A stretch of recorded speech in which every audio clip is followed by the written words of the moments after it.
Content professionals face a challenging problem when we try to organize information for digital media.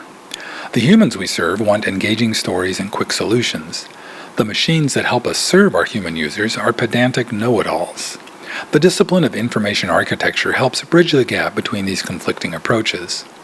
In this episode, Andy Fitzgerald shows us how information architects use data, stories, and meaning to organize content and bring it to life for the human beings who need it. Welcome to the Content Strategy Insights podcast, where accomplished content strategy experts share their wisdom with our friends in the content community. We talk with professionals who work across the span of content strategy, from small businesses to big enterprises, from content design to content marketing, from solo consultancies to huge agencies.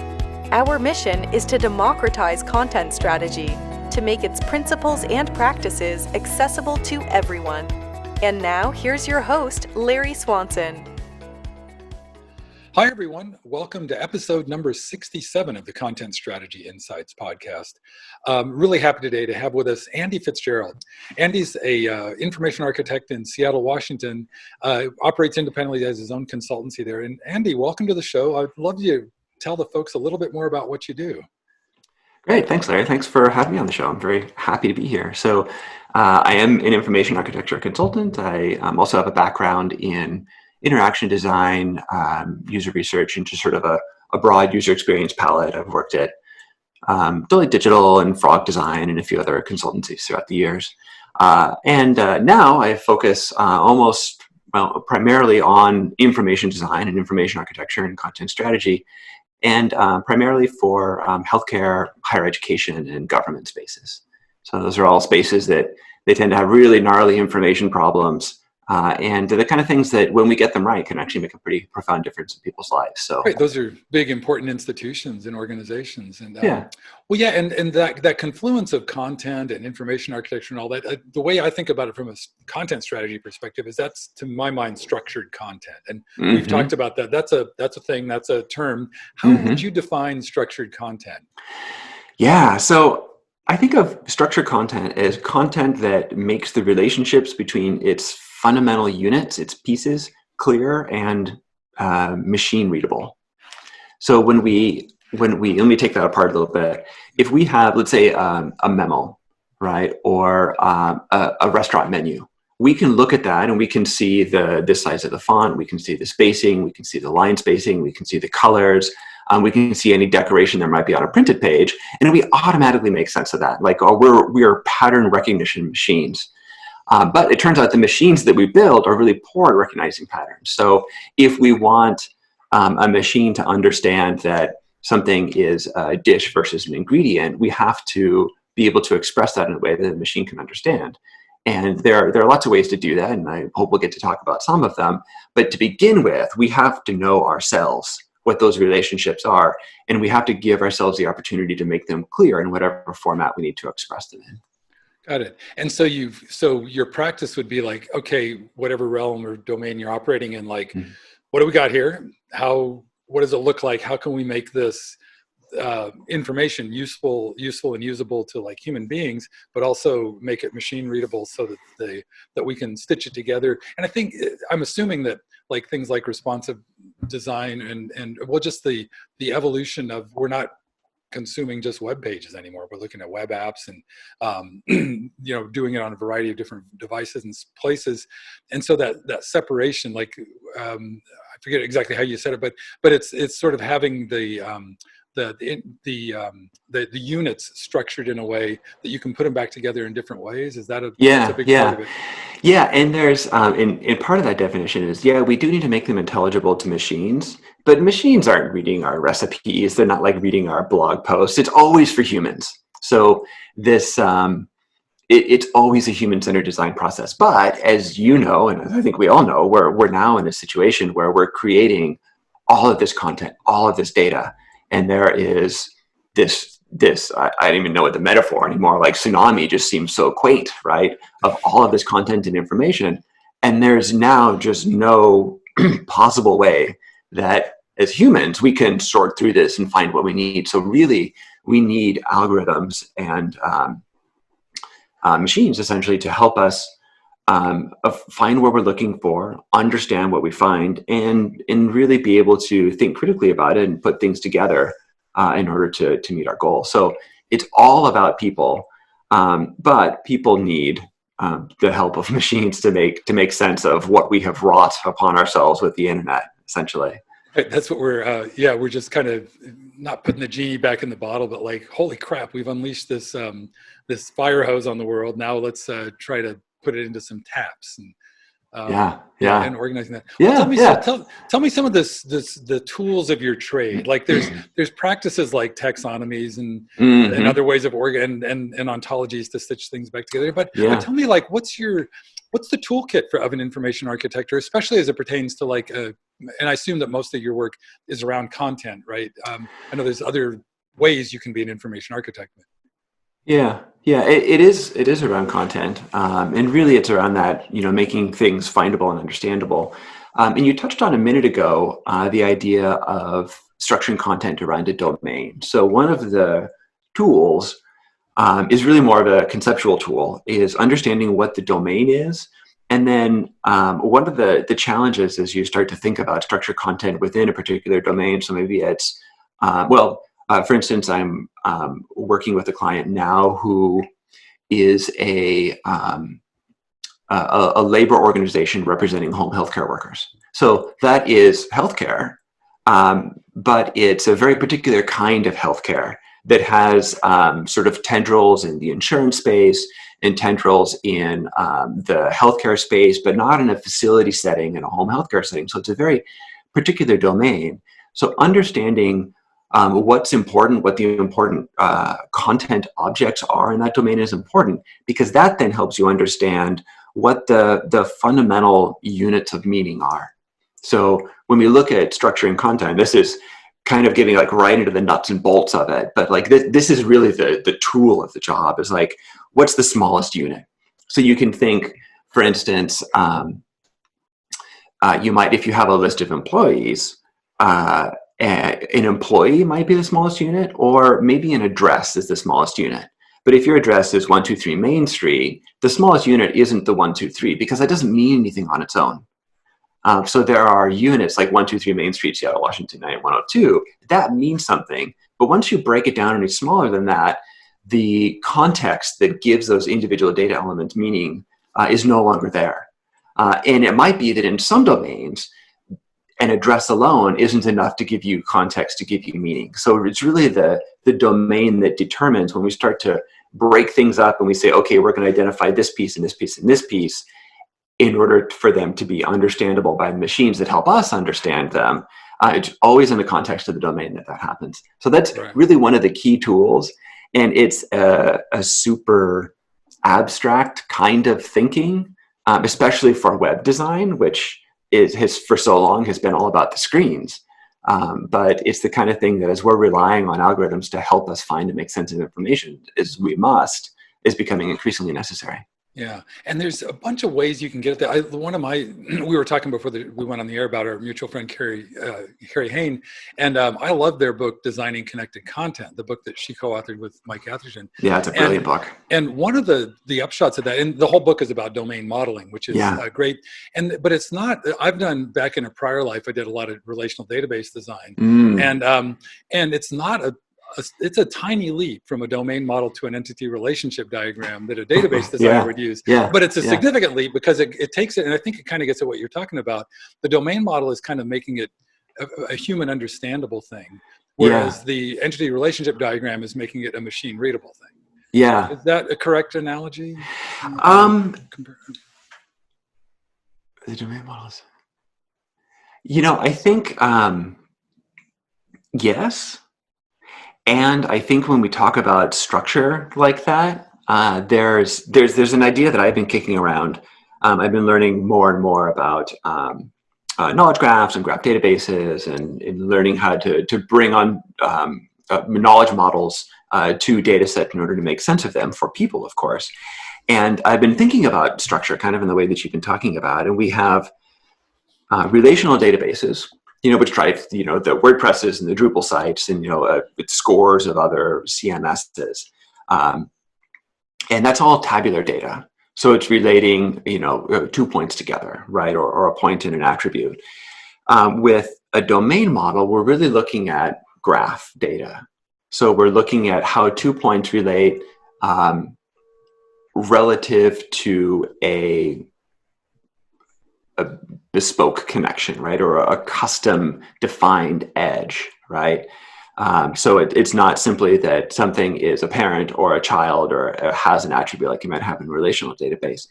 And I think there's a space in the middle. So if we have tabular data and we have semantic graph data, there's another space in there between them that I think is narrative or syntactic data.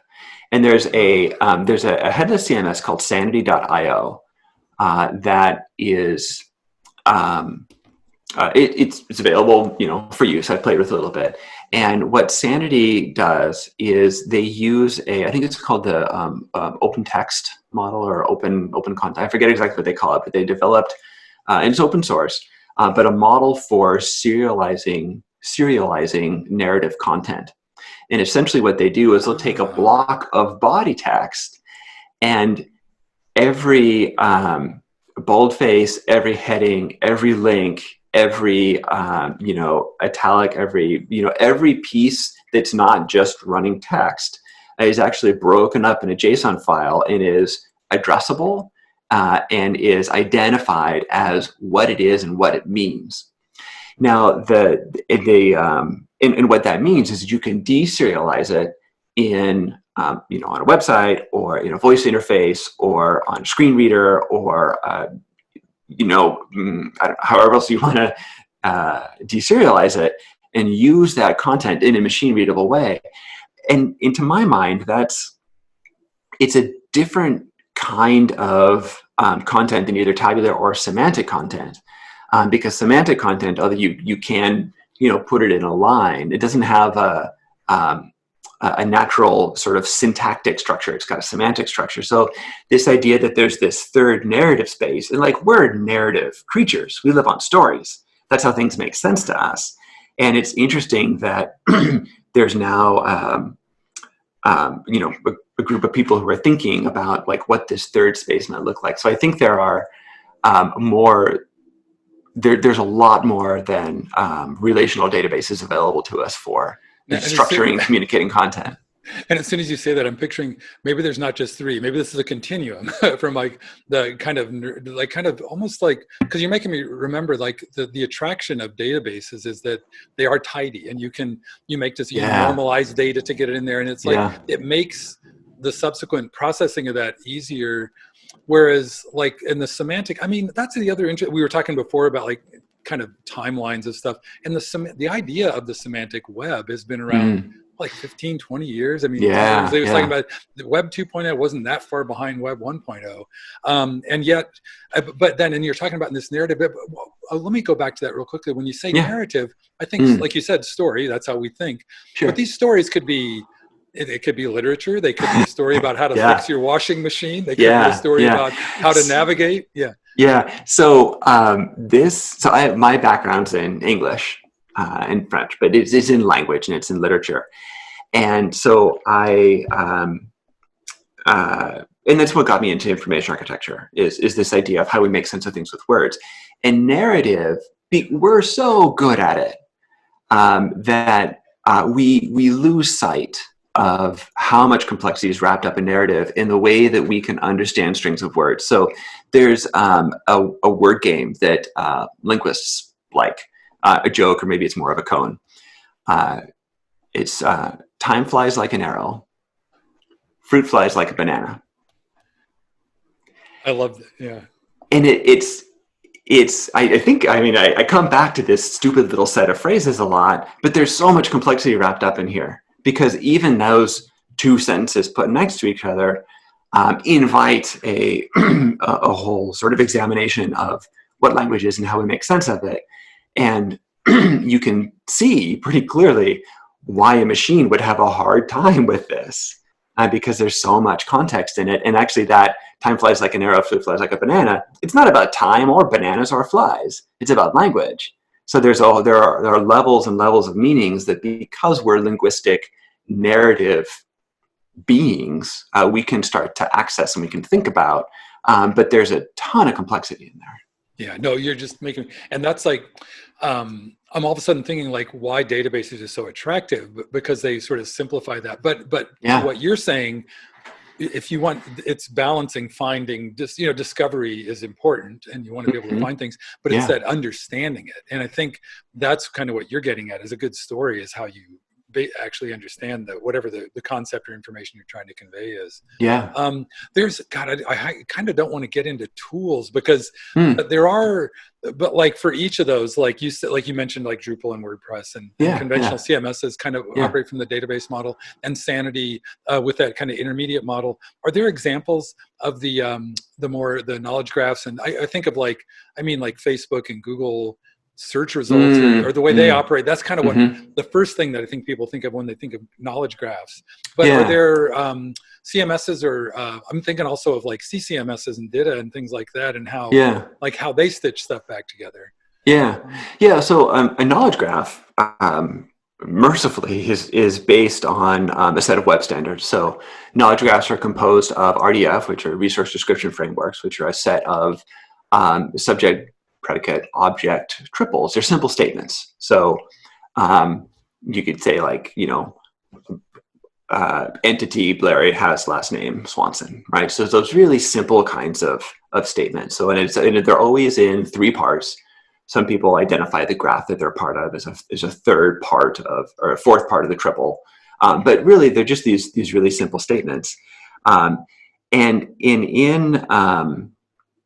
in putting these together, there's we run into I'm trying not to go off on a tangent here, and it's really hard to not do that because language. We run into these situations where you could say, I don't know, Larry talked to Andy, or Larry talked to Andy about content. Right now, we're outside of the realm of triples because we don't have two things that relate. Right, there's an indirect object in that phrase. And that it turns out when we're talking about knowledge graphs, you have to, it's called reification. You have to abstract that out so that everything is these really simple statements, because as soon as we start to get into individual nodes that can have more than one relation, we're actually in the realm of what are called hypergraphs, which are like exponentially more complex, and like our systems of formal logic can no longer make sense to them. So let me get back on track. But a quick aside there. I want to point out that you have a really deep and strong academic background in this, and that's why you're able to get into this stuff, and why we're able to have, I think that's got to be super helpful, because so many of us have come to this just like I'm a journalist and a publisher, and I'm just figuring out databases on the fly, whereas you actually went and studied the underlying principles. And well, my degree's in English, so but I say that when people ask, because I have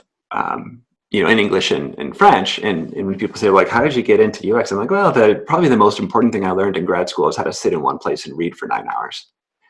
So it's and I think a lot of this stuff. I mean, there are certainly people at the like Hasse-Plattner Institute in Germany, and in Stanford certainly, that are studying this as advanced studies that are getting into it. And I'm like chipping away at the surface like everybody else, but it's fascinating, and it's being built as we go, or the uses are being built as we go. I mean, as you mentioned a minute ago, it's been around for decades. I think it was in 2006 that Tim Berners-Lee sort of like gave the talk that laid the foundation for, the semantic web and Web 3.0. The thing that's changed is the advance of the kind of machine learning algorithms that can make sense of it and that can use it. As well, I think voice is changing it as well, right? Because that's all very algorithmically driven. Like the natural language processing it takes a lot of computing power, and that stuff is spilling over into the semantic web as well. That's it. That kind of gets into like innovation in general. Like there's like all these necessary components that have to be there. You got to have Yeah. like the conceptual understanding, which has been around. Yeah. Like I think of like Vannevar Bush and Doug Yeah. Engelbart, you know, they had a lot of this stuff figured out, but the tools, and then all of a sudden like, oh wow, we have machine learning and artificial intelligence and these not just tools, but other methods by which we can do these things now. I guess, so I guess we're getting to that point. Hey, and I just want to quickly, and I think it's kind of related to this. Yeah. We were talking before about, I have this sort of, as I try to stitch together in my head, like try to explain to my friends what I mean by when I say structured content, I kind of think of three elements. So the way I think about it is like, there's sort of a place you keep the information that you're architecting and organizing. There's like its expression in a user experience, user interface somewhere down the road, whether it's voice or a web page or a mobile app or whatever. And then there's also this component of it, the connection part, like the knowledge graph stuff and how it's all stitched together. But you said you have a tripartite way of looking at this. I'm really curious how you organize this stuff. So my tripartite idea was that idea of tabular data, syntactic data, and semantic data. Gotcha. So that was my other sort of like shift on that. Although with this idea of that middle layer between message and expression, and the way you put it, that the website, so maybe it's Drupal or maybe it's a voice operated device, like that's an expression of a message, and you have a message you want to communicate, and then there's a way of expressing it. I think we even see some simple examples in going from a laptop to a mobile device, in that you, to begin with, and Karen McGrain has some brilliant examples of the bad old days of this happening. To begin with, people just crammed desktop sites onto phones, or they made M.dot sites that were not meeting the user needs. And now with responsive web design, at least for the last handful of years, most organizations are realizing that you have to, in order to communicate the same message, you need to express it differently in a different context. And we're certainly going to see the same thing in voice. I mean, voice doesn't, the linear instant nature of voice communication, there's not a residual set of menu links that stays on the screen. Like you can't have a list of 7 things. People have forgotten the first 4 by the time they hear the last one. So that's going to make for a different kind of expression that happens. That's going to require a different layer of logic in the middle.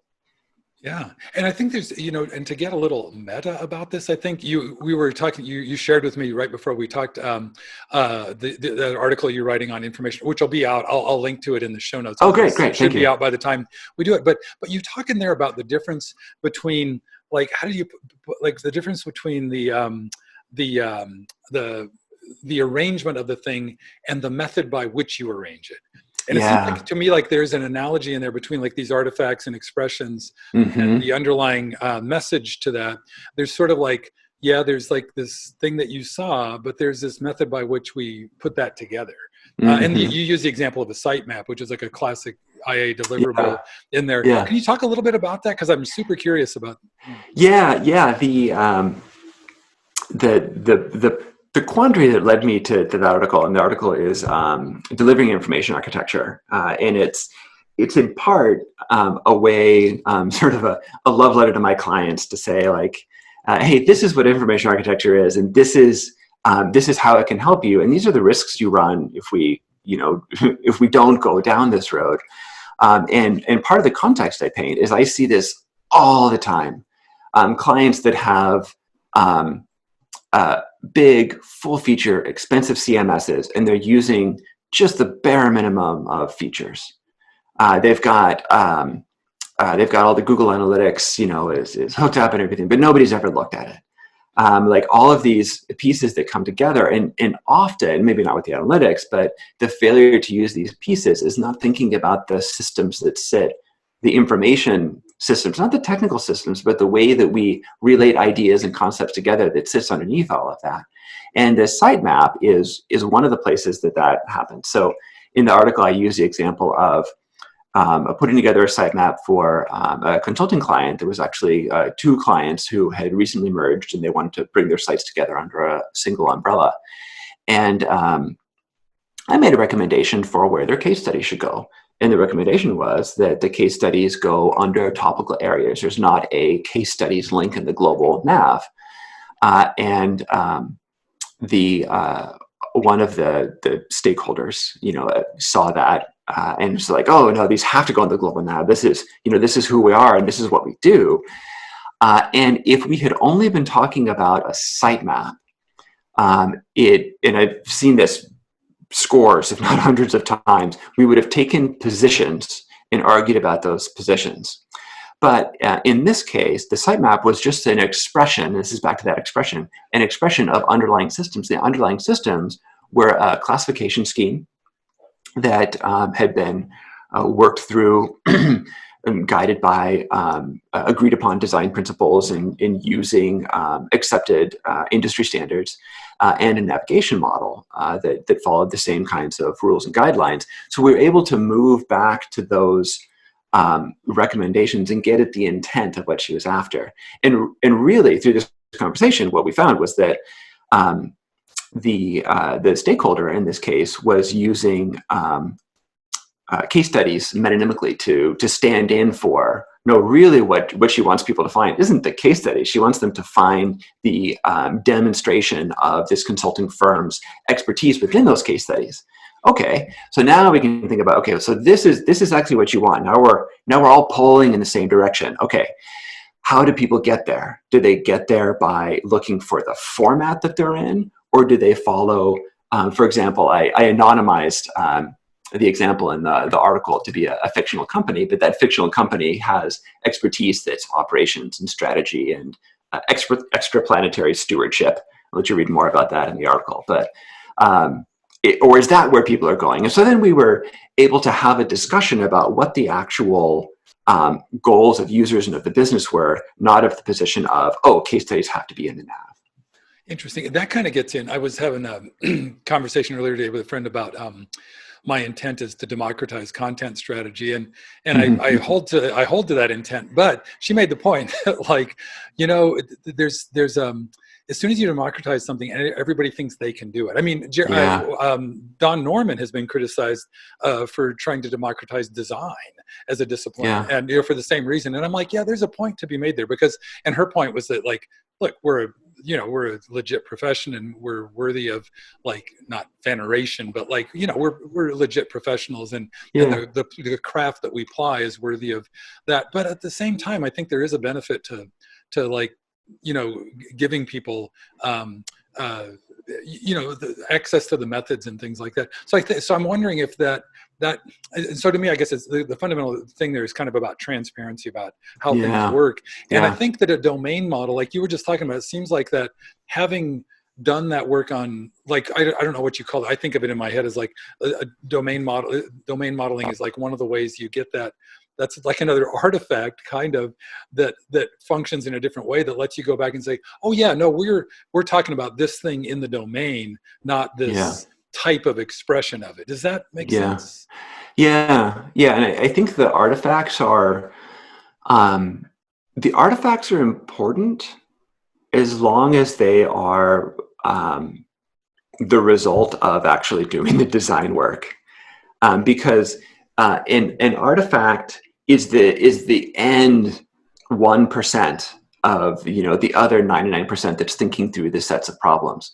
It's possible to just skip that thinking part and just draw a sitemap, and then and this again is part of what motivated writing this article. Then we're just arranging the pieces. We're not thinking about the systems. So and then we don't know how the system works. And once the other problem that I see with particular agencies that have big complex sites is, or governments. Governments are classic for this. God bless them. That they'll have all of their content, and they'll narrow it down. They'll do a content strategy process. They'll do improvement, and then they'll arrange it all, and they'll put it on the web.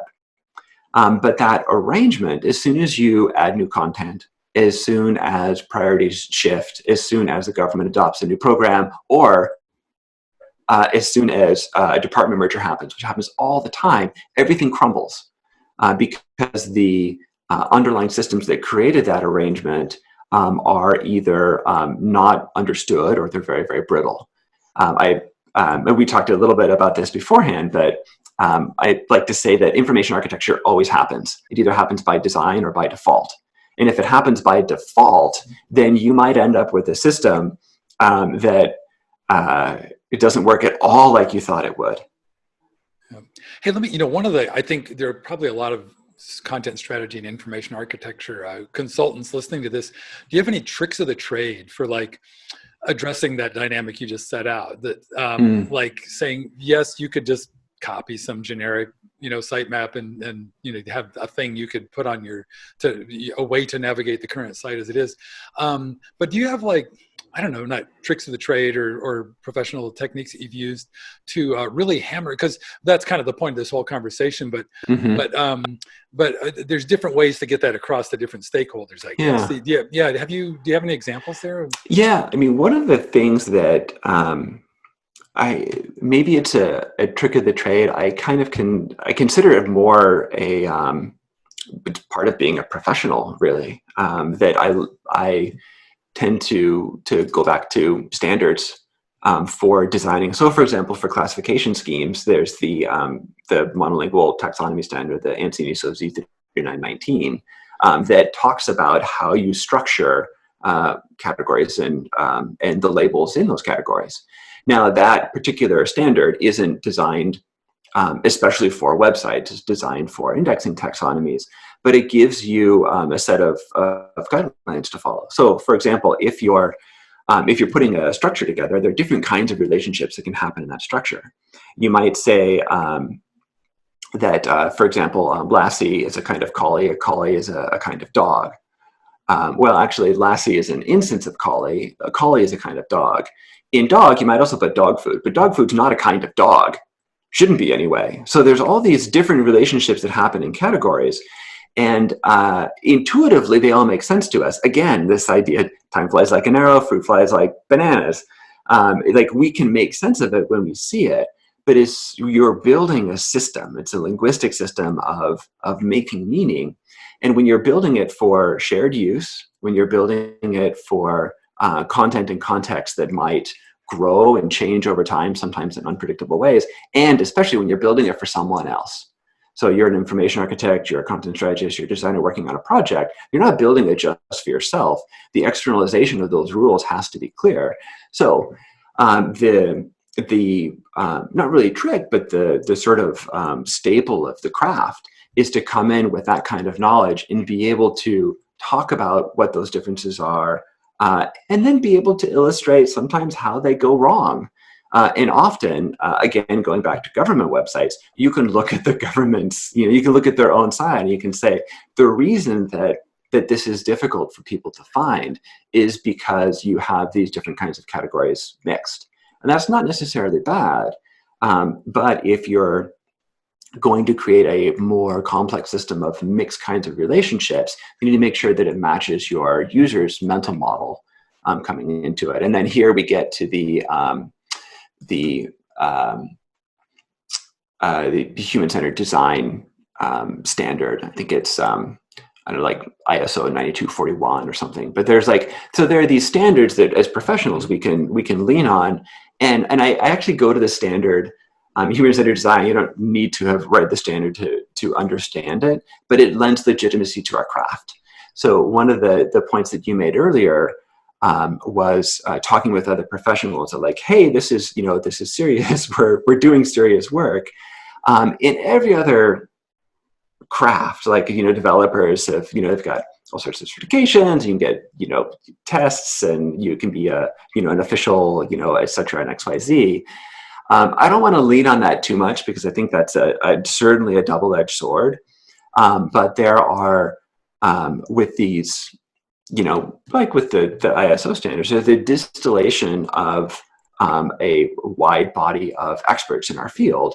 And when we know them, and even if you never, cite a standard to a client, which I really don't recommend, depending on the client, I think once you demonstrate that knowledge, then you can start to build that trust, and you can start to walk the client through the process and show them why this kind of attention is worth their time. Mm-hmm. Well, that's one of the things I admire about your work and your style is that you've got that academic and intellectual and a standards-based foundation, and you cite those in that article you shared with me. Yeah, So, yeah.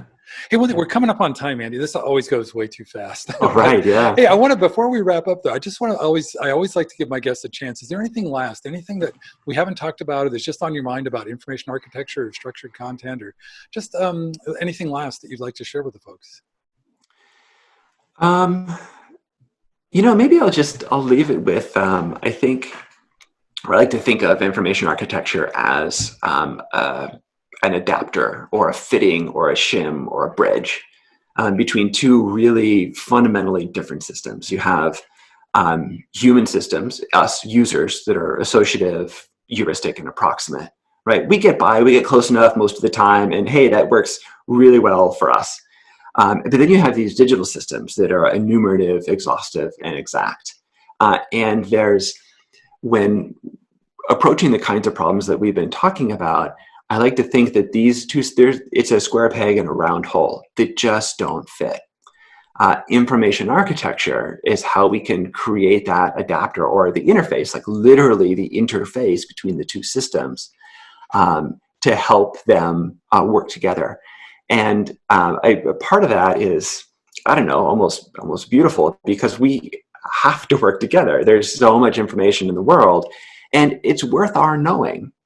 I think there are certainly lots of ways that information sharing has gone awry in recent years.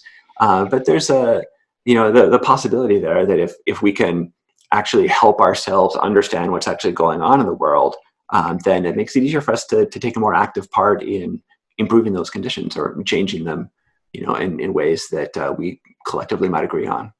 Nice. I love that. That's a great analogy, the square peg and the round hole. No, you just need the adapter and information architecture. Yeah, that's great. It's one of them anyway. Yeah, one of them. Yeah, it's a great tool. But thanks. Well, thanks so much, Andy. I really enjoyed the conversation. Thank you, Larry. Thanks for having me. Thank you. Thank you for listening. If you can think of a friend who might enjoy this episode, please share it with them. And please join us again for our next content strategy interview.